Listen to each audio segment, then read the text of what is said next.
What's up, homies? My name is Tekashi 6ix9ine, and I'm here to tell you my early life story. Early childhood? I was born Daniel Hernandez on May 8th, 1996 in Brooklyn to a Puerto Rican father and a Mexican mom. I and my older brother did not have a healthy childhood. Things were tough for us back then. I really do not know how we arranged money for my school's tuition fee because things were really crazy. My family had no money to buy clothes, so my mom used to scout for them in the garbage.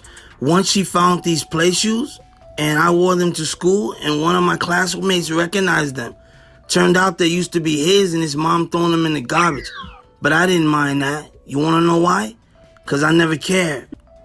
Things like that never embarrassed me. I always embraced who I was, and I felt no shame about it. In fact, there were nights when my mom and dad came home and we had nothing to eat and I went to bed starving. I didn't mind much, but when my stomach grumbled, I felt bad because it would make my mom cry. That stuff always made me sad. And that's why after gaining success, I have tried to donate money to charities as much as possible. But despite all that, I never got bullied in school because I was like this clown student of my class, you know what I'm saying? So everybody laughed at my jokes and they all liked me for being me. And now I think that stuff saved me from early depression or something like that. Because having friends, it kept me happy no matter the stuff that was going on back home. How my dad's murder changed me. I never met my biological dad in my early life. He left my mom and my elder brother and me to fend for ourselves. And it was hard because my mom came here from Brooklyn, from Mexico, you know? She had no money, no bread, no family to take care of us. But then my stepdad came into our lives when I was like at the age 2. It didn't change a lot in my life financially, but now I had someone to look up to when my mom was not there, you know what I'm saying? He meant a lot to me. Then that awful day, he asked me to come to the supermarket, and I was just a dumb fat kid and I refused. I said I don't want to go. What did I know? I was just some dumb kid. And around 2 p.m., somebody came to me and my brother and said, "Hey, is that your dad lying on the floor?" He pointed to like a block away from our crib, and I and my brother rushed down the street to see what happened. We found him just like the kid had said, lying on the floor, shot, bleeding and dead.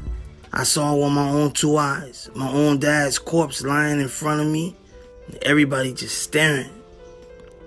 That stuff that day did something to me. I wanted to be a superhero to that day. But that day I realized that it's the villains who have the power. No supervillain ever dies, no matter what stuff they do. Look at Lex Luthor, Joker, Loki. They all survive no matter how hard they lose. I don't want to be a superhero no more. You know what I'm saying? I want to be a supervillain. And I would be a freaking good one. I was totally changed that afternoon. I used to be about 150 pounds. But PTSD, not having no money for food, starved me down to like 89 pounds. Depression was in fact killing me. I was not eating. I had not showered for like 2 months. I had no cable or stuff. Only thing I had in my crib was that DVD, Pineapple Express. So I just played it back to back. Y'all know how much I joke about that stuff to this day? High school dropout. The only stuff that kept me together during these days was rock music. I loved that music so much, and also my brother was in a music band back in the day.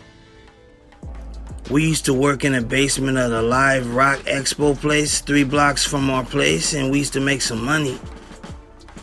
I and my brother used to make practice bases for the bands rehearsing there and earn from it whenever we can. At this time, I and my brother were the man of the house, you know what I'm saying? So we were responsible to bring food to our plates, and the pressure to make enough money and depression had changed me drastically. I do not remember what exactly happened, but I lost myself to a fit of rage during school hours, and because of that incident, I got expelled from the 8th grade. I went back to attend high school, but the question of bringing food to our plates was still there.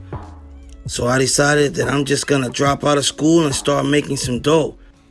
I tried selling clothes with my brother. I tried being a busboy at diners, and I even did some grocery delivery jobs, but none of that stuff was getting me anywhere near the money that we needed.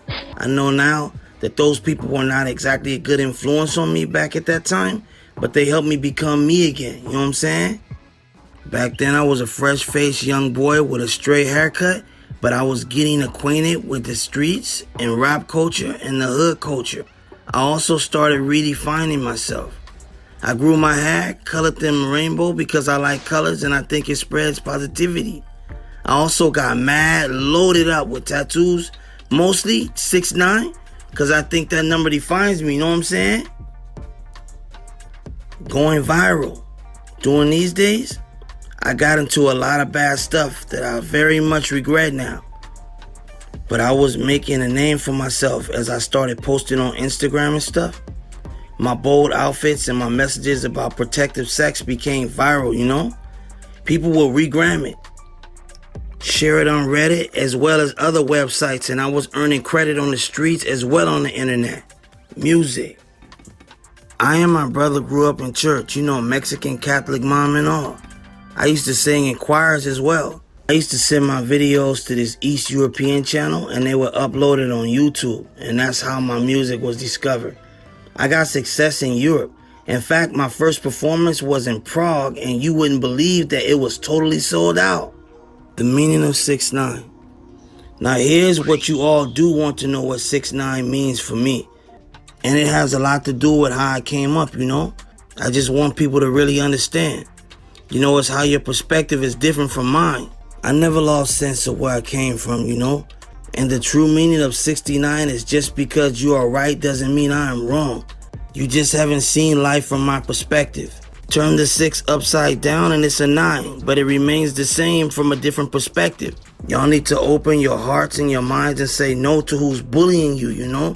That's all I want to say to y'all. That's all about me today. Let me know if my story changed your perspective about me in the comments.